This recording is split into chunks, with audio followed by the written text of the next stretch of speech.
ரங்கநாதன் யாருங்க? புதுசும் இல்லாம முதல்ல எப்படி ப்ரூவ் பண்ணாரு? ஒரே படம் தானங்க. Pradeep Ranganathan one picture old. அப்புறம் அவர் என்ன சொல்றீங்க? ரங்கநாதனும் அந்த காம்பினேஷன் டைரக்டர் யாரு இந்த படம் பண்ணீங்க? இவங்க எல்லாம் வந்து என்ன தைரியத்துல எடுக்கிறாங்க படத்தை? சார் பெரிய நிறுவனங்கிறது இல்லைங்க. பெரிய நிறுவனம் ஏன் அவங்க கிட்ட போனாங்கன்னா அவங்க ஆல்ரெடி ப்ரூவ் பண்ணாங்க. என்ன என்னதான் நடிகர் நடிச்சாலும் பெருமையான பாட்டு நடிச்சாங்க கிடைக்க மாட்டேங்குது. ஒண்ணு இல்ல, நீங்க மட்டும்தான் பிஸியா இருந்துட்டு இருக்கீங்க. உங்களுடைய டைம் தான் கிடைக்கவே மாட்டேங்குது.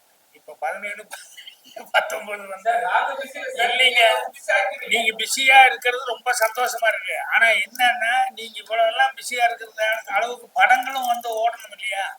அதுக்கு வந்து என்னன்னா தேட்டர் தட்டுப்பாடுங்கிறாங்க, வியாபாரம் தட்டுப்பாடுங்கிறாங்க, அப்புறம் வந்து கோடிகளை மட்டும்தான் நம்பிட்டு படம் எடுக்கிறாங்க. இதெல்லாம் என்னன்னு சொன்னோம்னா இன்னைக்கு காலையில் கூட ஹெட்லைன் ஏதோ ஒரு பத்திரிகை வீக்லி மேக்ஸில் சினிமா வந்து எவ்வளவு கீழே போயிட்டு இருக்கு மாதிரி ஹெட்லைன் போட்டுருந்தாங்க. ஒரு 3-4 படத்தை தவிர்த்து வேற எந்த படம் ஓன்லைன் தன்னால எடுத்ததில்லை அப்படின்னு சொல்லிட்டு. அதனால தேட்டர்கள் இதெல்லாம் வந்து எல்லாம் சங்கங்கள் தான் 3-4 சங்கமா ஆயிட்டு இருக்கு. ஒவ்வொன்றும் இந்த சங்கம் 2 சங்கம், அந்த சங்கம் 2 சங்கம் அப்படின்னு சொல்லி ஆயிட்டு இருக்க ஒழிய சினிமா எடுக்கிறதுக்கு முதல்ல கொஞ்ச நாளைக்கு முன்னால கூட ஓடிடி அப்படின்னு சொன்னோடனே அது வந்து ஹார்ட் கேக் மாதிரி எல்லாம் நினச்சிக்கிட்டு சந்தோஷப்பட்டுக்கிட்டு இருந்தாங்க. இப்போ கடைசியில் பார்த்தா ஓடிடி வந்து தேட்டரில் நீங்கள் போட்டு வாங்க அப்புறம் பார்த்துக்கலாம் அப்படின்ட்டாங்க உங்களுக்கு. அதனால இப்போ அதுவும் பிரச்சனையே உட்காந்துட்டு இருக்காங்க. அதனால இந்த சினிமாக்களில் பொதுவாகவே சினிமாக்கே சோதனையாக தான் இருக்குது. இதுக்கு நடுவில் என்னன்னா நல்ல படங்கள் எடுத்தால் நீங்களும் நல்லா எடுக்க முடியும். ஸோ படங்கள் நல்லா எடுக்காமல் வந்து நீங்கள் அதை பண்ணுங்க இதை பண்ணுங்க அப்படின்னு சொல்லி கேட்டுக்கிறதுல அப்புறம் அதே மாதிரி படங்கள் எடுக்கிறதுக்கு சித்ரா சொன்னார், இந்த கதை ஒன்றும் இல்லாமல் வந்து என்ன காசு போட்டு பண்ணாலும் அது வந்து அதனால எந்த விதமான யூஸும் வந்து ஏற்படும் இல்லை. ஸோ எல்லாருமே ஒரு காலத்தில் வந்து புதுமுகங்கள் இப்போ வந்து முதல்ல யார் நடிச்சிருக்கான்னு சொல்லி கேட்டு தான் பேச ஆரம்பிக்கிறாங்க. எல்லாரும் முதல் நடிக்கும் போது மட்டும் எப்படி இருந்தாங்க? எல்லாருமே எல்லாம் தெரிஞ்சவங்களாக இருந்தாங்க. அதனால புதுமுகங்களுக்கு வந்து இது இந்த மாதிரி ப்ரொடியூசர் எங்கள் வெளியூர்ல இருந்து வந்து இங்கே நம்ம நம்பி தமிழகத்தில் வந்து படம் இருக்காங்கன்னா அதுக்கு மற்றவங்க எல்லாருடைய சப்போர்ட்டும் நல்லா இருக்கும். அதனால நீங்க சொல்ற தேட்டர் ப்ராப்ளம் எல்லாம் சங்கத்தில் கேட்க வேண்டிய கேள்வி என்ன கேட்டீங்க?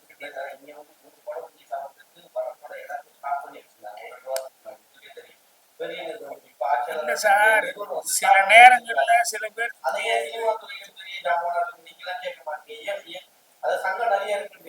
இல்ல சார், சங்கம் தான் கேட்கணும் சார். இது வந்து தனிப்பட்ட ஆளு சித்ராவோ நானா போய் தனியா பேசுறாங்க.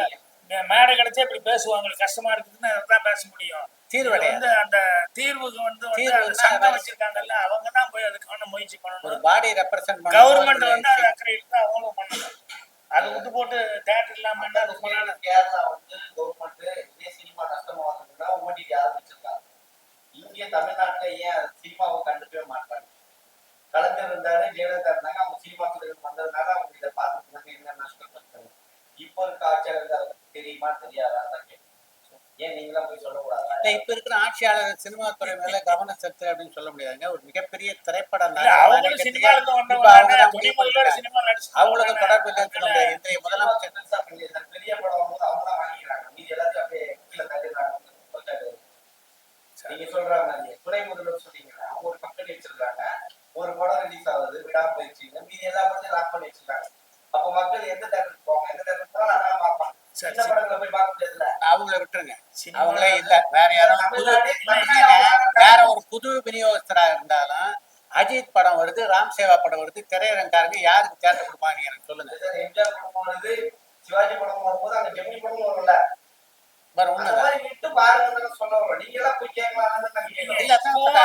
படங்களுக்கெல்லாம் வந்துட்டு தான் இருக்குது. அதனாலதான் ரப்பர் பந்தெல்லாம் ஓடுது இல்ல. பின்னெல்லாம் அதெல்லாம் கலெக்ஷன் பண்ணிட்டு அவன் வந்து ரங்கநாதனும் அந்த காம்பினேஷன் டைரக்டர் இந்த படம் பண்ணிக்கிறாங்க. இவங்க எல்லாம் வந்து என்ன தைரியத்துல எடுக்கிறாங்க படத்தை? சார் பெரிய நிறுவனங்கிறது இல்லைங்க. பெரிய நிறுவனம் ஏன் அவங்க கிட்ட போனாங்கன்னா அவங்க ஆல்ரெடி ப்ரூவ் பண்ணாங்க. அதனாலதான் பெரிய நிறுவனம் அந்த மாதிரி ஆளுகளை வந்து அதை விட்டுருங்க. திறமையான டிராகன் படத்துக்கு கூட்டம் வந்தது காரணம் பெரிய நிறுவனம் தயாரி பண்றதுனாலயா, அந்த படத்துக்கு கதாநாயகனாலயா? அதெல்லாம் கிடையாது. கதாநாயகனாலதான் அந்த பிரதீப் ரங்கநாதன் முந்தைய படம் மிகப்பெரிய வெற்றி அப்படின்றனால அந்த படத்தை ஏஜிஎஸ் இல்ல நீங்க தயாரிச்சிருந்தாலும் இந்த அளவுக்கு எல்லா தேட்டர்லயும் இந்த படம் எதிர்பார்ப்பு எதிர்பார்ப்பு தான் முக்கியமான விஷயமே. தவிர தயாரிப்பு நிறுவனம் காரணம் இல்லை. பெரிய நடிகர்கள் நடிச்சா போதுமா புதுமுகம்லாம் வரக்கூடாதா?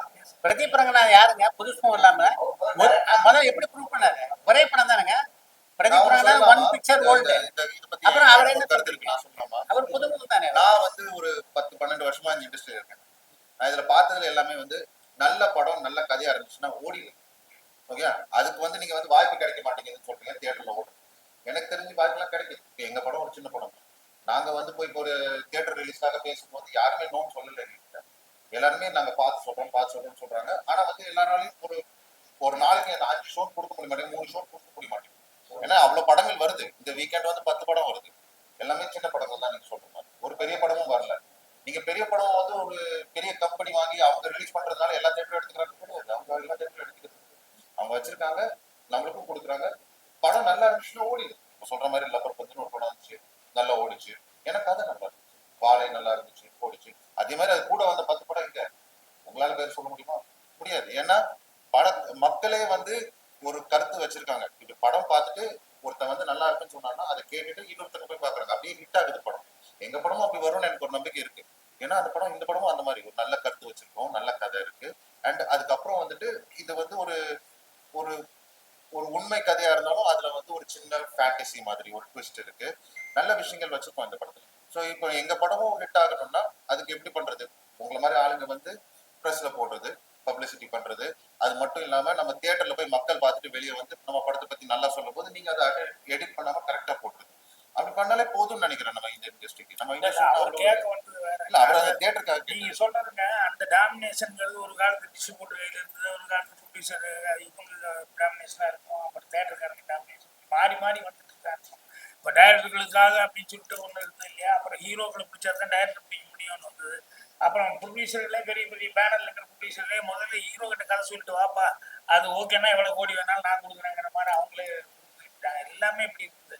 ஸோ அதனால இன்னைக்கு எல்லாருக்குமே ஒரு தட்டுப்பாடுங்கிறது என்னன்னா, ஓரளவுக்கு கொஞ்சம் புரிஞ்சுக்கிட்டாங்க. என்னன்னா, கோடிகளை கிடைக்கிறதுனால கண்டிப்பா படம் ஓடிட போறது இல்லை. நல்லபடியா வந்து கதை மற்றதெல்லாம் நல்லா இருக்குன்னா கரெக்டா இருக்கக்கூடிய வேற பிரம்மாண்டங்கள் அது இதெல்லாம் பண்ணி மட்டும் சர்வீஸ் பண்ணி ஒன்றும் பண்ண முடியாது அப்படிங்கிறது இப்போ புரிஞ்சுக்கிட்டாங்க. அதனால வந்து அது ரொம்ப சந்தோஷமா இருக்கக்கூடிய சமாச்சாரம் என்னன்னா, இந்த சின்ன சின்ன படங்கள் எல்லாம் வந்து டக்குன்னு பெரிய ஹிட் ஆகுறதுங்கிறது நமக்கு ரொம்ப ஹாப்பியான ஒரு இதா இருக்கு. அதுல பத்திரிகை முக்கியமான காரணம். ஒரு நிமிஷம், ஒரு முக்கியமான விஷயம் சொல்ல நினைக்கிறேன். இது போன்ற விஷயங்கள்லாம் நம்ம பேசுறதுல ஆட்சேபம் இல்லை. இந்த நிகழ்ச்சி எதுக்காக ஏற்பாடு செய்யப்பட்டதுன்னா, எனை சுடும் பனி படத்தை எப்படியாவது மக்களுக்கு கொண்டு போய், நான் ஒரு நிமிஷம் பேசுறேன், கொண்டு போய் ஒரு நிமிஷம் சொல்லிடுறேன். இதை கொண்டு போய் சேர்க்கறதுக்காக ஏற்பாடு செய்யப்பட்ட நிகழ்ச்சி. இதுல உங்க ஆர்வம் காரணமா இது போன்ற விஷயங்களுக்கு கேட்டு தெளிவு பெறணும் அப்படின்னு கூட நீங்க கேள்விகள் கேட்கலாம். ஆனா செய்திகளை பிரதானப்படுத்தும் போது எனை சுடும் பணியை பற்றி போட்டு உள்ள இதை பற்றி போடுங்க, தப்பு இல்லை. ஆனா இதை வந்து தலைப்புச் செய்தியாக்கி எதுக்காக இந்த நிகழ்ச்சி ஏற்பாடு செய்யப்பட்டதோ அதை கவன சிதறவு பண்ணலாம். இல்ல அப்படி நீங்க நினைக்காதீங்க. நீங்க அது கூடவே வேற ஏதாவது கேப்ஷன் வச்சுக்கோங்க, நீ வச்சுக்கோங்க. போடுவாங்க. இதுக்காக உள்ளவங்க பார்ப்பாங்க. வாய்ப்பு என்ன சொல்லியிருக்காரு தான் பார்ப்பாங்க. நெக்ஸ்ட் பணி ஒருத்தவங்க தேடுமா ஒரு செய்தி போறதுக்கே இப்படி தேவைப்படுது, ஒரு செய்தி போறதுக்கே இப்படிப்பட்ட டைவர்ஷன் தேவைப்படுதுன்னா அப்ப படங்கள் கவனிச்சு பாருங்க. அப்போ நீங்களே சொல்லுங்க, அது நீங்க தான் சொல்லணும். ஒரு செய்திக்கே உங்களுக்கு தேவைப்படுது, இந்த டைரக்டா இந்த செய்தியை பத்தி சொன்னா ஜனங்க பார்க்க மாட்டாங்க, இதுக்கு ஒரு டைவர்ஷனா ஒரு கேப்ஷன் தேவைப்படுதுன்றீங்கல்ல. அப்புறம் சார், தமிழக அரசு உதவிப்பட மாட்டோம் நிறைய பேர் சொல்றாங்க. இந்த மாதிரி நிறைய ஜாமான் சொல்றாங்க. என்ன காரணமா இருக்கு? ஏன்னா தமிழ் சினிமால வந்து நிறைய பேர் வந்து அரசியல் போயிட்டாங்க. ஒருவேளை அதனால இருக்குமோ? என்ன சொல்றாங்க? தமிழ் சினிமால வந்து நிறைய ஆக்டர்ஸ் எல்லாம் வந்து அரசியல் போயிட்டாங்க. அது ஆப்போசிட்டா பெருசா பேச மாட்டாங்க. சோ அதனால வந்து நம்ம ஏன் ஹெல்ப் பண்ணணும்னு சொல்லிட்டு ஒரு விஷயம் இருக்குமோ? யாரு இது உங்களுடைய போகம் அவ்வளவுதான். சார் அதெல்லாம் நடக்குதுன்னு சொல்றாங்க. சார், தமிழ் சினிமால எத்தனை நடிகர்கள் இப்ப வந்து அரசியல் இருக்காங்கன்னு சொல்லுங்க. எத்தனை பேர் அரசியலுக்கு எத்தனை எந்த காலத்துல அரசியல் பொள்ளாச்சி சம்பவத்தை வச்சு தான் அந்த படம். இல்ல இல்ல, பொள்ளாச்சினா வந்து நீங்க அதாவது உண்மை சம்பவம் தான். பட் வந்து நீங்க பொள்ளாச்சின்னு நீங்க நினைக்கிற மாதிரி அந்த நிகழ்வுலாம் கிடையாது. இது வந்து அதுல ஒரு பாட்டு இல்ல சார், அதுக்கு சம்பந்தம் இல்லை சார். இது வேற சார். இது பொள்ளாச்சியில அதை ஞாபகம் இல்ல இல்ல, அது இல்ல, அந்த மாதிரி இல்ல சார். பொள்ளாச்சில அந்த மாதிரி இல்ல இல்ல இல்ல. பொள்ளாச்சினா அந்த வேற மேட்ச் இருக்கு, அந்த மேட்ச் கிடையாது, இது வேற மேட்ச்.